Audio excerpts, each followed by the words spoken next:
Assalamualaikum, oke teman-teman, selamat datang kembali di channel Arsi Fintech dan selamat menonton.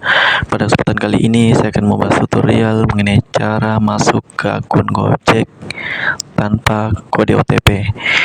Namun sebelumnya di sini teman-teman, silakan teman-teman subscribe channel ini agar teman-teman mendapatkan kemanfaatan pada video-video baru yang telah saya upload.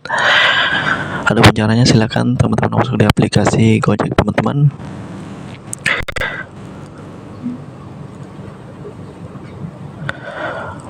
Oke, kemudian ketika sudah masuk seperti ini, silakan teman-teman klik icon yang ini yang paling atas. Kemudian silakan teman-teman scroll dan masuk ke atur akun. Jadi di sini teman-teman di bagian atas masuk via layar kunci, cepet, aman dan nggak perlu OTP. Silakan teman-teman aktifkan. Kalau dalam kondisi nonaktif seperti ini, silakan teman-teman aktifkan. Lalu silakan masukkan kode pola HP teman-teman.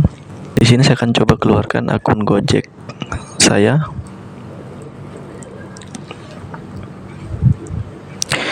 Kemudian di sini saya akan coba login kembali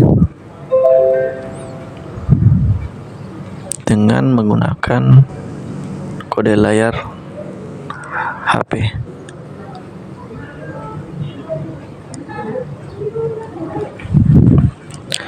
Sehingga di sini secara otomatis akun Gojek saya akan langsung masuk. Dan seperti ini untuk tutorialnya. Demikianlah tutorial cara login atau masuk ke akun Gojek tanpa kode OTP. Semoga bermanfaat. Assalamualaikum, sampai jumpa pada video berikutnya.